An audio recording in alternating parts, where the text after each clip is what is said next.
Well, good evening, ladies and gentlemen. Welcome back for many of you, and welcome to those of you who are just joining us for the first time tonight. On behalf of the Jewish Museum and University of Wisconsin-Milwaukee Peck School of the Arts, I welcome you to our Jews Who Rock series. My name is Scott Emmons, and I'm the Dean of the Peck School of the Arts. Last week, for those of you who are here, what a great time. Little Rev and friends kicked us off with a discussion of the influence of the blues and the Chess Brothers and lots of great producers who helped launch us into the Jews of Rock kind of conversation. Tonight, well, we'll introduce Bob in just a few minutes. And then next week, we have another part of the series. And next week, I'll be performing guitar and singing with Joni Claire Derdzinski. And it's kind of a combination of an old retired seasoned veteran of pop music, me. I performed for 17 years, and I'll never forget performing in front of 20,000 people screaming, "Get off the stage, we want Foreigner!" It wasn't a bad career, that was a tough night, but other than that, it's pretty good. And Joni is kind of a new up-and-comer and performing at a lot of the different clubs around the area. Some of the conversation next week will be growing out of what Bob talks about tonight and what Little Rev talked about last week. Some of the songs we'll perform will be I'm a Believer, Red, Red Wine, a couple of Peter Yarrow tunes. Joni's going to channel her best Carole King, and while she does that, I'm going to channel my best James Taylor. And You've Got a Friend. Dream a Little Dream of Me, Mama Cass. We'll do The Wait. We'll do At 17, Janet Ian. A little Helen Reddy, some of the Tokens. And we'll do Regina Spektor, and we'll even do a little bit of Van Halen, especially with David Lee Roth. So quite a bit of variety next week as well. This came out of a conversation, as I told you, between Molly and Ellen, who were talking about this wonderful display. If you haven't seen it upstairs yet, be sure you see the Jews Who Rock display upstairs. It's fabulous, just lots of fun. And they had a conversation with Martin Jack Club at UW Peck School of the Arts, and kind of got this series conversation launched. And we're so happy that you can be here and join us. So, week 2 tonight, and I'm going to turn it over to Molly Dubin, who will talk about Bob. On Bob.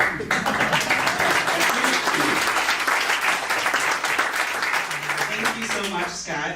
As Scott mentioned, we're just thrilled to be in the second session of our collaborative series called U Rock, as in University of Rock, in connection with our Jews Who Rock exhibit upstairs. And again, if you haven't had a chance to see it, you'll have a chance after the program tonight, and of course through August 10th when it will be up until. So you'll be sure to get up there. It's a very energized, exciting room, so be sure to get up there and take a look. Tonight's program is kind of the second in our journey. We started out with Jews and Blues last week, which was kind of Tin Pan Alley through the 50s. And as Scott mentioned, on the end of this, the other bookend, he's going to be kind of taking 70s through the present. But tonight we're kind of in the really good, counterculture stuff. We're into Bob on Bob. So we're so excited to have with us Bob Reitman. Bob was an FM radio personality and disc jockey from Milwaukee. He is considered a pioneer in freeform radio and is also known as kind of a figure of the underground radio scene. Has been playing a lot of rock and doing on-air commentary for over 45 years at various radio stations. He's semi-retired at the moment, but he does host a show once a week on WUWM, which is the Milwaukee Public Radio Station. You're definitely.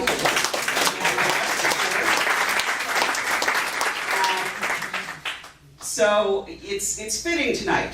Bob has a little bit of a fixation and inspiration with Bob. So he's going to be sharing some stories with us, and he's going to be talking to us about really why Bob Dylan has become kind of this cultural icon that he has.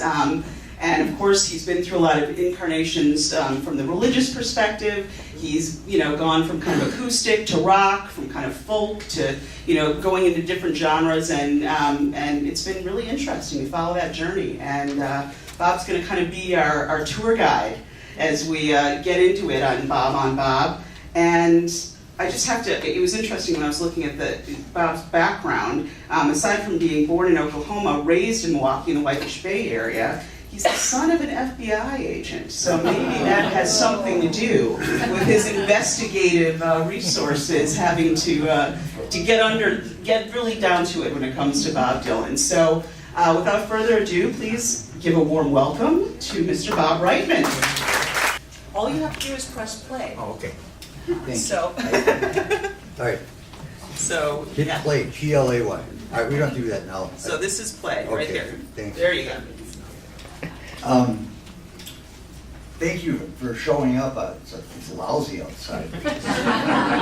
But the last time I did this was at UWM, and the presentation was called My Reasonable Obsession with Bob Dylan, not fixation. My apologies. That's okay. But I never showed up at any of these with anything, notes, books, but I kind of got into this all day today, thinking about it for a while, and I'm not sure exactly where this is all going to go, and I'm depending on you to, keep the conversation going and asking questions and comments, but I've never even brought Dylan music, but I thought I'd play 3 songs for you. Kind of showing his religious influence. So, see what you think. He said it would work.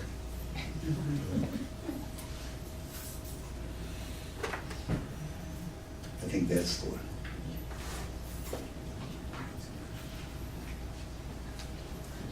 Are you having some technical difficulties? No. It's got a volume. Play. I did hit play. You could sing.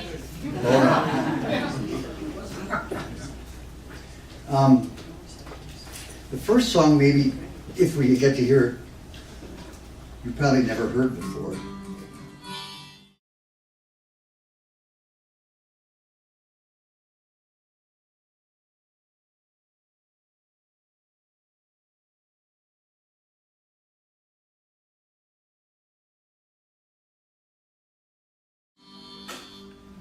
Next song will be from his first album, and the last song will be from his most recent. Just showing you the religious influence he's always had.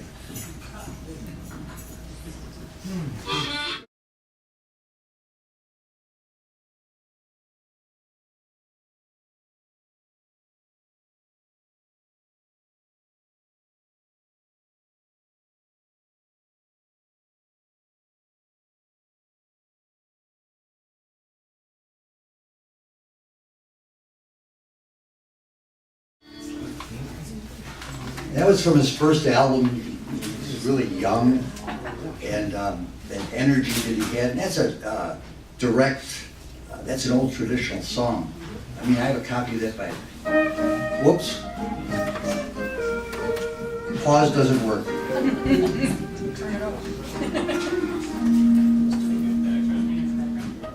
Thank you. I run my radio show like that too.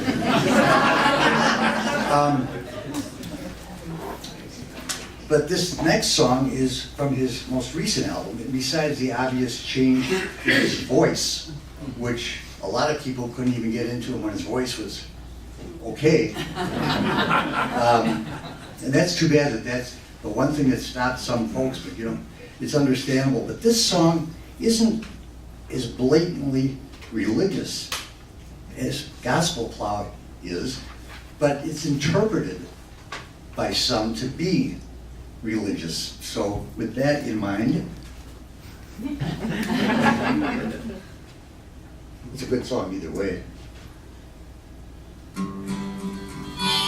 No, that might be the first song. Here's a foreign song I learned. That's the second one, one more. What would I do without him?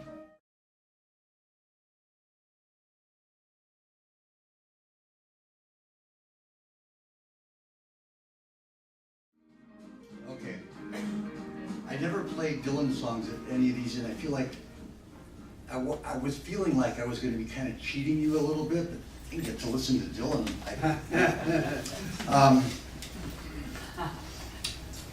I think what I want to do, because I wasn't really sure what I wanted to do, but I kind of have a feeling for it now. I brought all these books. I mean, I got about 10 books here in a suitcase, which is kind of weird, but every one of these books has a different explanation about Dylan being Jewish and what that meant. And I marked each page. I'm not going to do that to you, though. I mean, there's some odd books like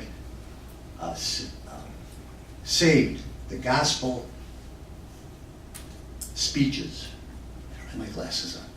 It's all the little things that he said during those born-again days. Here's a book by Stephen Pickering. Bob Dylan, basically, it's about him being Jewish. It's really interesting stuff. So, I'm not going to do that to you, though. Dylan, his parents lived in Duluth, Minnesota. His dad worked for Standard Oil, and he lost his job, and they moved to Hibbing. And has anybody here ever been to Hibbing? Oh, I got 7 new friends. But I went up there a long time ago because I wanted to see what kind of an environment he grew up in. And I didn't go up in January, which I probably should have, because it was cold up there. To the point where, in his book, he mentions that the kids didn't take their clothes off at night. They just slept with their clothes on rather than getting into pajamas. It was so cold. And it was desolate up there in the winter. It's beautiful in the summer. But the iron ore pit that is next to Hibbing is, I believe, the second largest man-made hole in the world. And that's a lot of iron ore. With that in mind, I want you to know that I have subtitles for today's talk. And I'm serious about this too. I was going to call it Bob Dylan, Idiot Savant. Bob Dylan, Iron Ore Victim. Because he himself says maybe that a spaceship crashed into the earth. Bob Dylan, Sensory Deprivation. Because it really was like 40 below, nothing happened. Bob Dylan, Punster. If you listen to Dylan, he obviously is a genius with the language, and he has a sense of humor too. So, now this next one is somewhat serious, and I want you to know that. He, on a website for Asperger's disease, he's listed as one of the people that has it. And I've never heard that before. But when you read the symptoms of Asperger's, it kind of is interesting. Look it up when you get home. But I'm serious. That's also, one thing about Asperger's, and this is directly off the internet, so it has to be true. Many ASD kids test high for heavy metals such as mercury, lead, tin, nickel, and others. And I thought, I mean, the iron ore mine's right there. I don't know. Worth mentioning, I guess. And even some of the symptoms of Asperger's disease look for unnatural behavior in social situations, things like that. But I think what's interesting about Dylan is that more than anybody I've ever experienced, he's sort of a mystery. He's invented himself. Bobby Zimmerman came up with Bob Dylan, and his whole life, in my opinion, created something that became so much bigger than he could have ever imagined. There's no way anybody could think that they might become what he became. And you pay a price for that. Has anybody seen those 3 films from Newport called Behind the Mirror? In that film, you see Dylan, 63, and he's a kid. I mean, he's still got dust on his jacket, he's chubby, and he's out there singing away. 64, there's a change, but by 65, he's somebody different. In fact, in reading up on some of this stuff, he's been called a changeling, which I don't entirely dismiss. I mean, I've seen him, I don't know, 70 or 80 times over the years, and he changed my life. I remember the moment it happened, and that was a long time ago. And here I am, all these years later, having more fun and more insight than I ever have with him.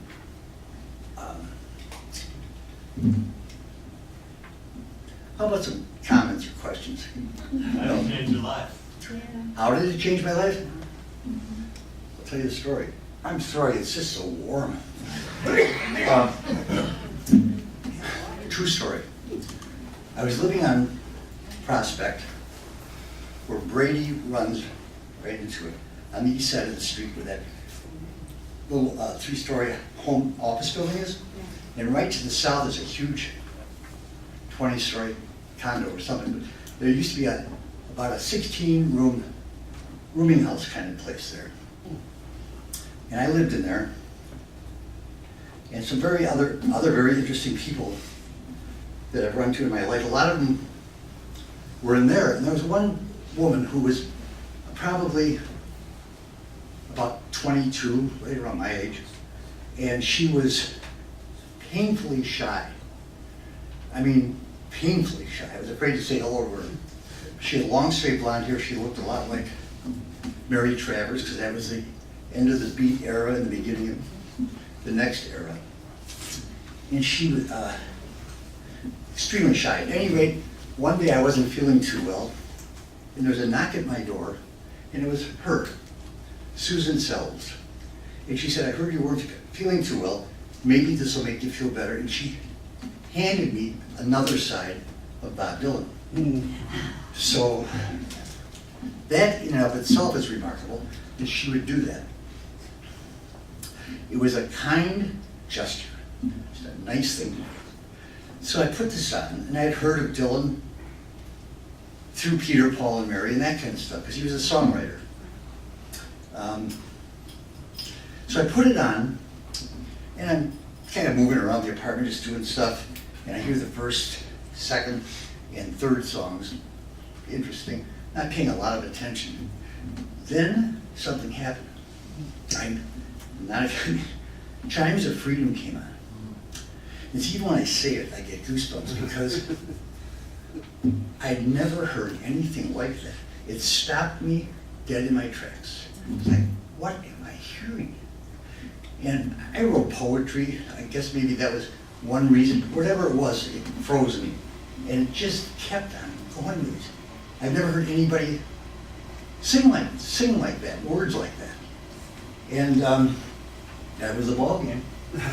I didn't realize it at the time that the rest of my life would be taken up with the enjoyment and all that comes with listening to Dylan. But I got to tell you this, about, 3 or 4 years ago. This is like, 40 years after Susan, 40 or 50. I thought, she should know what she did, because she had moved away, way back. Didn't know where. And I figured it's hard to find people. The internet helps.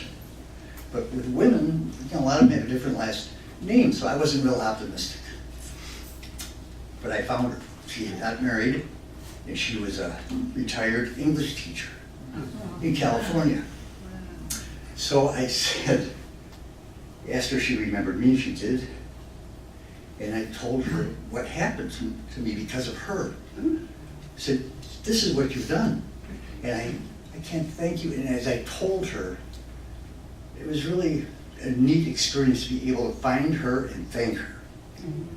So I called her again in a couple of weeks. I told her, the whole story I just told you. I called her in a couple of weeks and she said, I think I still have that album. And I thought, you mean like another copy of it? She said, no, I think I have the actual album that I lent you that day. Well, would you like it? She said. Well, it's so, it maybe, I don't know if it strikes some people as odd, but I said, I would really, really like that, because there's hundreds of thousands of copies of that song, and they're all the same, but this was it. So she sent it to her sister, Racine, I think it was, and I went down there and I got it, and I didn't open it, I just couldn't believe I had it. And I took it to the station, WUWM, planning on doing something with it, but I wasn't sure where it was, and I couldn't come up with anything at the moment, so I waited another week. Thought about it some more, and I thought, well, I'm going to do exactly, I'm going to tell the story that I'm telling you now, and then I'm going to take the record out, put it on, and put it on the first cut, and let it play, just like it did back then. And that's what I did. To UWM, WUWM, they let me do whatever I want, which is really, I can't tell you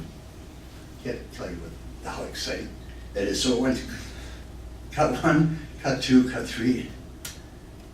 There it was, and it was just like really special.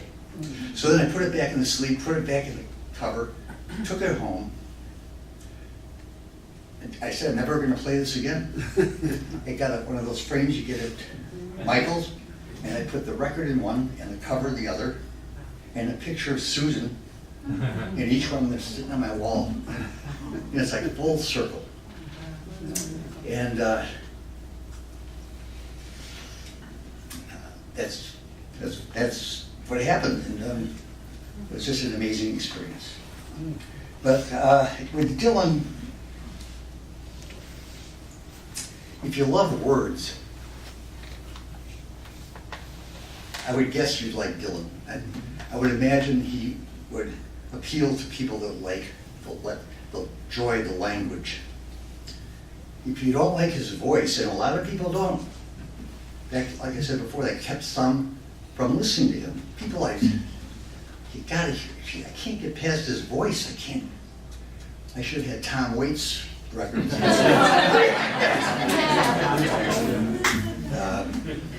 But they couldn't get past the voice.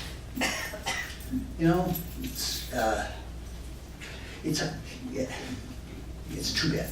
But for other people, it's other artists, and painters, writers. It's somebody who gives you the key to a door of unimaginable interest, gives you curiosity without being real pedantic and saying it's like this and this and this and this. He write a song like Just Like a Woman, and guys know that when we are looking for love from a woman, it's sort of like it's looking for the same thing as looking for God in a way. The guys know what I mean. The women think, what I'm talking about, believe me. It gets us in as much trouble as anything. But then sometimes it doesn't. And I think the fact that he has borrowed a lot of stuff from other sources, and the fact that he isn't always a nice guy, depending on who you talk to. If you talk to his childhood friends or his very close friends, he's a lovable guy. You talk to people like Phil Oakes, who's gone now, but some people he really was pretty tough on. But I think the important thing is not to get hung up in a People magazine kind of gossipy thing. I mean, look, I've got 11 books here with 11 different writers giving us 11 different reasons about their opinions. And I'm not going to even I'd like to hear your opinions or your criticisms of him or how much he means to you, because I've learned over the years that, you know, everybody has a perspective and you have to respect that. So, come on. The opinions that are in those books? Oh, Give us an example. I sure can. Also, give you a minute, you know, catch my breath here. I don't know, public speaking is different than being on the radio. You notice. Well, you can see us. Oh, yeah, and I'm not intimidated. I mean, I can, but I still, as I've gotten older, it's gotten a little more difficult. I don't know why. I apologize for that. Pretend you're on the radio. That's a good idea. Let's see. Let me just think. This book was one of the first biographies ever written about him by Anthony Scaduto. And Dylan was quoted in an interview saying, "I like your book. That's the weird thing about it," which is weird because he would, as years went on, I got more ridiculous. Here's one. His girlfriend in Hibbing was Echo Hellstrom. She had a great collection of, and this is kind of stuff that's interesting because it helped him. She had a great collection of blues music, obscure music that he just gobbled up. And she was also very pretty and a bit of a rebel and appealed to him. And he said to her, or Echo said to him, this is quoting one of his friends from back then. Echo said, "Bobby, are you Jewish?" He had a funny look when I asked him that. Echo said, "I was very surprised. I was always interested in people's backgrounds, and it didn't mean anything more to me than asking if he was a Slav or Irish or whatever. To me, it was a natural question. But he had this funny look. He didn't say anything. Then he went inside and started to play, and John, his friend, said, 'Don't ever ask him that.' And another classmate said, 'There was a certain prejudice against Jews. I wasn't aware of it until 2 years ago when the country club,' see, 2 years after this book, when the country club in Hibbing decided to admit Jews. It was the only private club in town. They admitted Jewish members for the first time. It surprised me because most of the small businesses in town were owned by Jewish folks, but this club, which had the small business people in town, but this club, which had the so-called prominent people in town, the bankers, the officials in the mining company, the prestige as belonging there, didn't admit Jews. So that was one of his early experiences, which he was even asked that as a young man. Then it gets confusing because he did 3 born-again albums. And they talk about in one of these books about the moment that he felt that Jesus was in the room with him. And I remember when I read that, I was going, whoa. That'd be great, but I'm wondering how much of this, he insists that's the story. He did 3 albums where he did a lot of gospel speeches in between songs that aren't really available, and you get the bootleg albums, but the songs are a lot of what he had done, but there's a lot of straight up religious music. And I found out, and I didn't realize this, that in those later years, probably the 80s or 90s, I'm somewhere back there, he was really involved with the black community and respected for his ability to do that kind of music. And there's a video of that I just had found that I wasn't really aware of. But then they found him in Jerusalem at the wall. People took pictures of him. It was his son's bar mitzvah. That was one of the, well, it says in there that he was still doing Jewish activities like the bar mitzvah of his son, and I thought to myself, what does that mean? I mean, you could be an atheist, but you'd still partake in your son's You ever seen the tape that he did of Chabad, the fundraiser? There's a videotape of him doing a couple of songs for Chabad Lubavitch in Los Angeles in the late '80s. You know, I found something today that I had never, and it was an audio, it wasn't a video, but it was at a telethon, and it might have been. That's the one. That's it. See, that's very odd. That's a Chabad telethon. I mean, I never heard of that till today. Okay. And I found it. I mean, there's so much.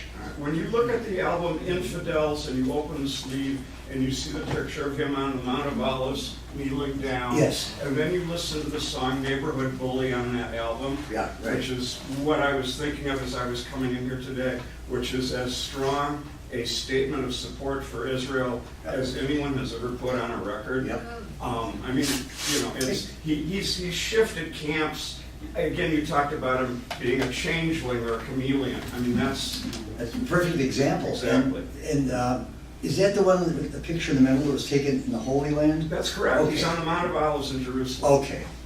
Because Neighborhood Bully is straight up, you know, backing Israel as much as you can publicly, and he took heat for that. But you know what? You all know that no matter what position you take, you're going to get heat.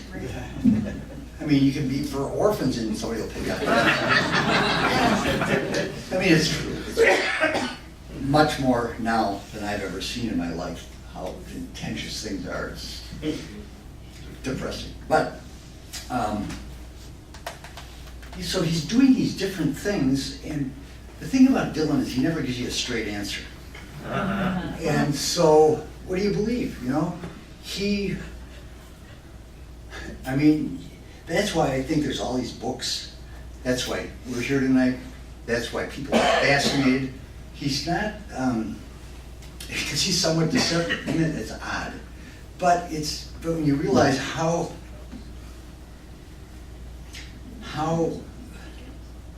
he lost his privacy completely. And some very intelligent adults were calling him literally the Messiah. And you have people doing that and interpreting everything that you do, taking pictures of every move you make, and you start to hide. It's funny. I just made me think of something just now. Somebody I knew whose mother was just this wonderful woman. And she was one of these women who was just embracing and hugging and just all this love. But at a certain point, if that happens to you, you have to kind of protect yourself a bit from all that love. But you do, at some point, have to protect yourself. And so you kind of build a bubble. Nobody really knows about it, but you do that. And sometimes people forget to remove the bubble. And they grow old with that bubble still over. I just thought of that. But Dylan built a bubble over himself because he had to. I mean, when he was in Woodstock, there were people walking into his bedroom at 2 in the morning. Now that begs the question, what kind of security, how did that happen? I know, but this, people walking on his roof.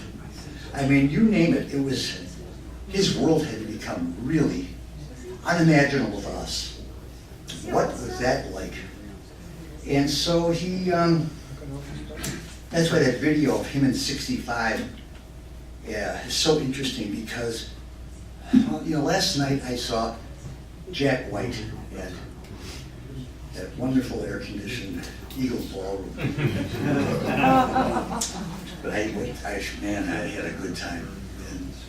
And I looked at him, but Jack White has suddenly become big. And they sold out in 7 minutes. Why did he play the Eagles? Well, Dylan played the Eagles Club a few times. Buddy Holly, on his last tour before he died, played in the Eagles Club. And I think there's a connection there in their heads, perhaps. But Jack White could have sold out something 5 times as big, obviously. But I was looking at him, because Jack White's I really like him. And I'm thinking to myself, when When will things change for him? And how will he deal with that? Because that's the question. I mean, some people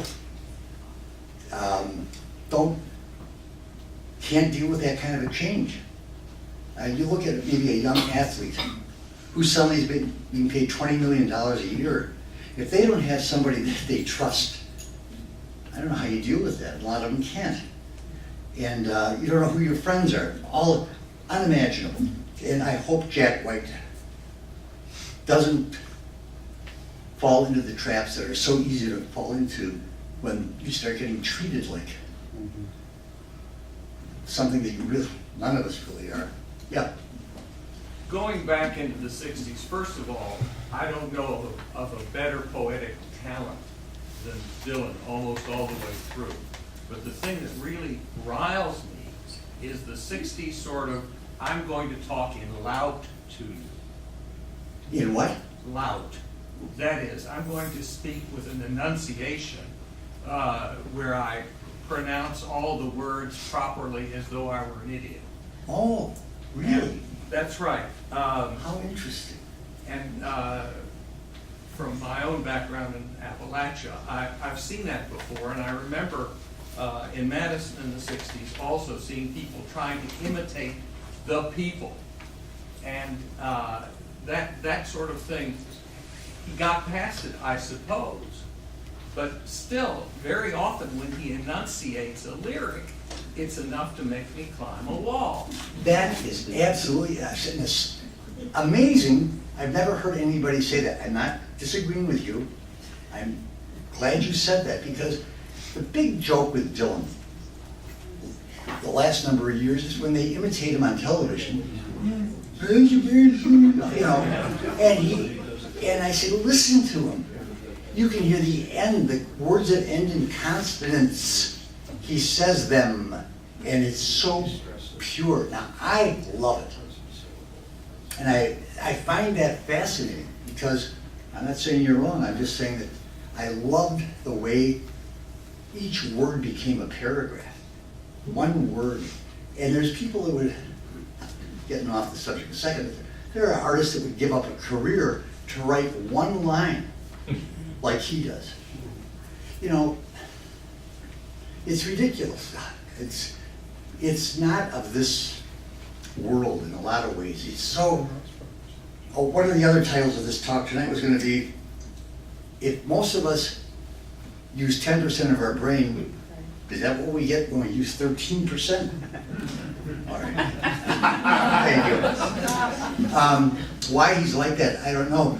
But he was always a bit like that from the beginning until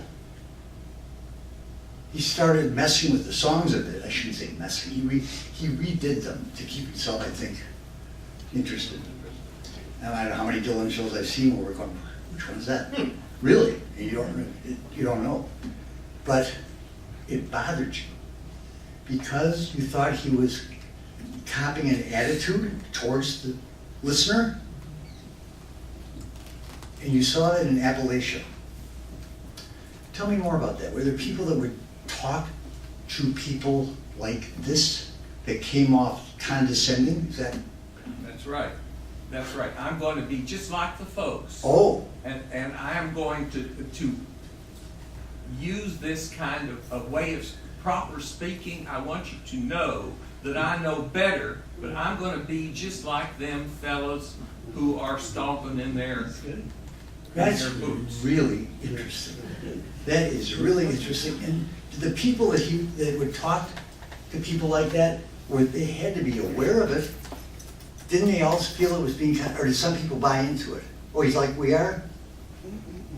Do you feel he was appropriating your culture, the culture of Appalachia? I thought he was mocking it. Wait a minute, mocking the culture of what?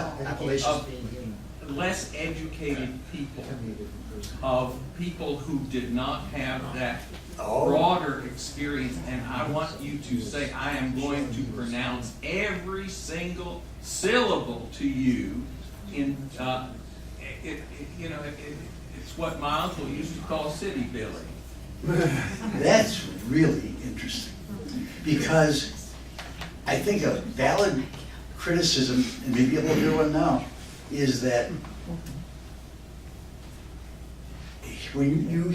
his whole voice is different when he sings, except for Nashville Skyline, when we thought we'd lost that voice. Elizabeth Edwards, John Edwards' former wife, Okay. and she would do that. If she was with real local people, Okay. she would speak just like he was speaking.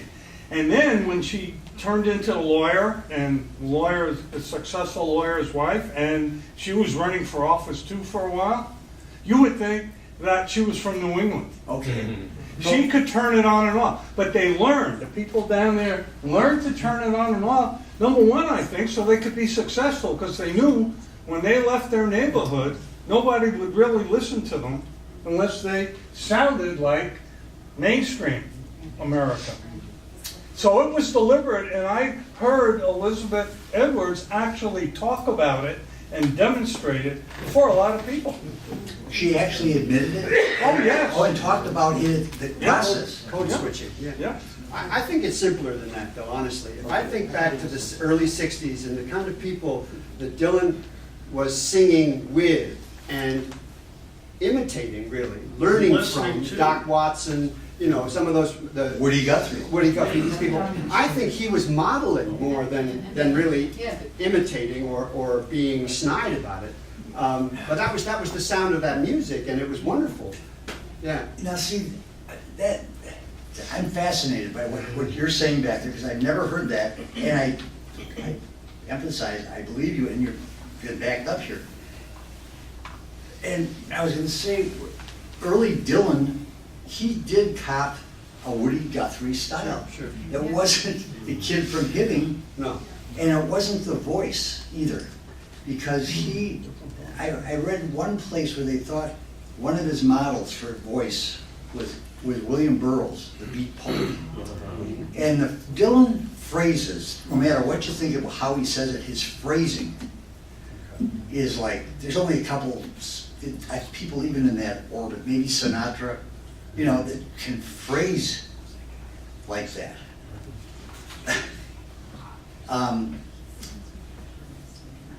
But I would be more offended.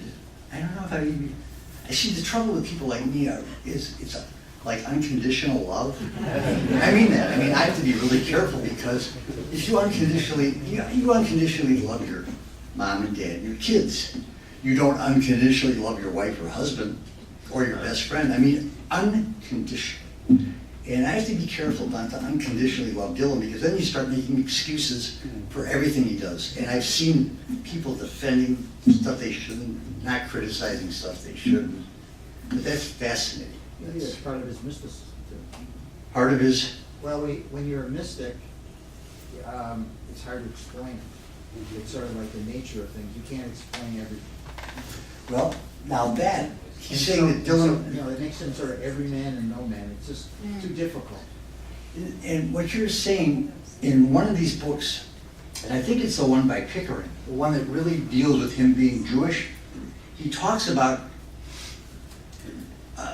things that I have not a lot of knowledge, but he is like on a mystic level or a prophet, and that when you are on that level, you do what you're talking about. I mean, even the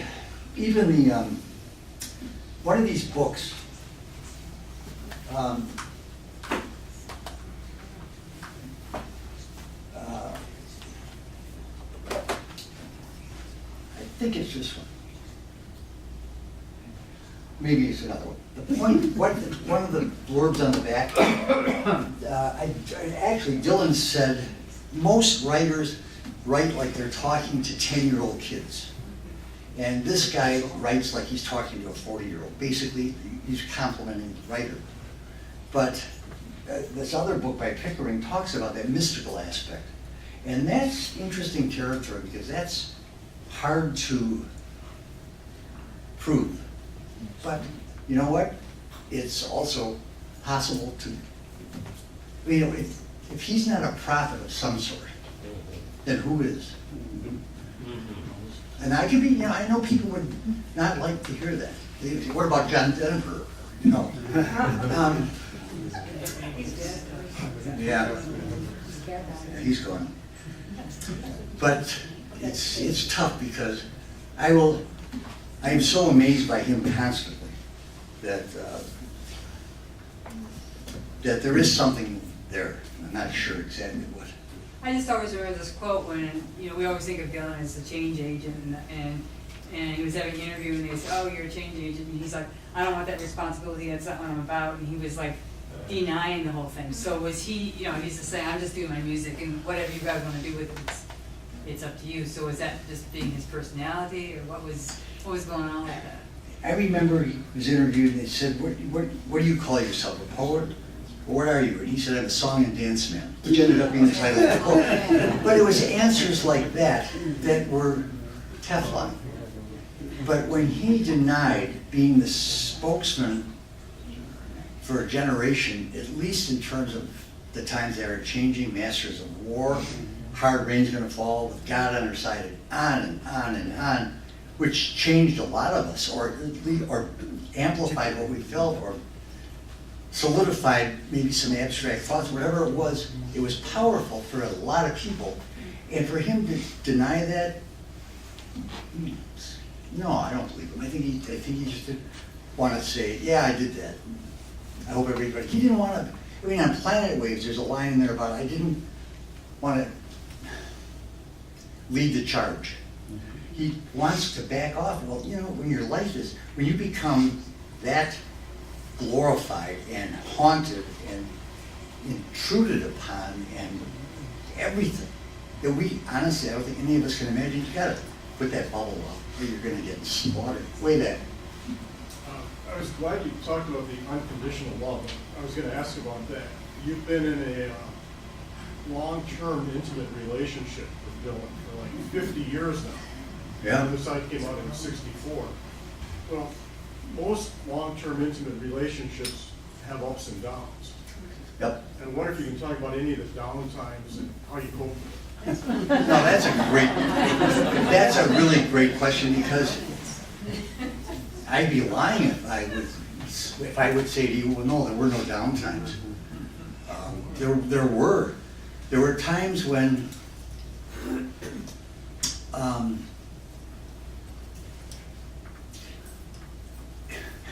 this is not that significant, but when I go to his concerts and he'd end each line on up, no, and the next line would end with that, no. Don't do that. But see, you don't also want to be, play that just like you did on Blonde on Blonde. So there's going to be little things like that, so that's not that important. Big things. How about the shift to electric? What's your take on that? From his viewpoint? Well, I've just always been intrigued with it, and I'm curious as to how you passed through that. Well, that was easy because Chuck Berry came along when I hit puberty. Yeah. That was a wonderful combination. I mean, I'm very lucky to be. No, really. I mean, the guys a year ahead of me in school, nothing to do with Elvis, nothing to do with any of those guys. But the freshmen, we got it. And my mom put me into school and got criticized for it for a little bit early. I was always the youngest kid in my class. I look back on that thing. Yeah. But Dylan, in his yearbook, wanted to be like Little Richard. So maybe the question is, if he wanted to be like Little Richard, what was he doing the folk music for? Well, the folk music was what was happening. But here, this is what I think is amazing. He's a Woody Guthrie jukebox, literally. I mean, that's all he did in Minnesota with Snaker Dave and those guys. Nothing but Woody Guthrie. He worshipped Woody Guthrie. Bound for Glory.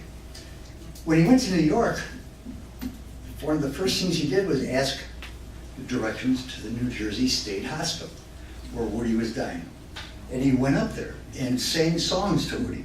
I mean, Woody had Arlo as his son, but Dylan was this unique relationship. And as Dylan started playing in the clubs in New York, he ran into this other Jewish guy who had changed his last name to Elliot, Ramblin' Jack. Older than Dylan, and a sidekick of Woody Guthrie's in Cisco, Houston, and he ran with them. And there's a Ramblin' Jack doing Woody Guthrie better than Dylan could possibly do. And the story is Dylan goes, oh, oh my God, what am I gonna do? Somebody's already doing this. I better write songs. What? The first song that I'm aware of that he wrote was Song to Woody on his first album, which to this day is an incredible song. But my rhetorical question is, if I said to you, I don't like speaking in front of crowds, I think I'll take a painting and I become Picasso. How does that happen? I mean, that's to me one of the more intriguing. It says it works, so I think I'll try that. It becomes what one of you said so eloquent. I mean, there's nobody that ever. Did I answer that question? So it would be natural. And then the Butterfield Blues Band, and the stories where they were booing him.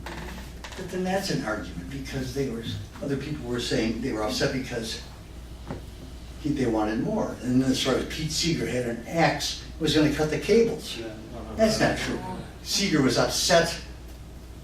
I think I just read where Seeger was quoted as saying, I was upset because the sound was distorted and I wanted people to hear it. Now that may be Pete's way out, and who would find fault in that? Because Pete Seeger is as traditional and wonderful as they come.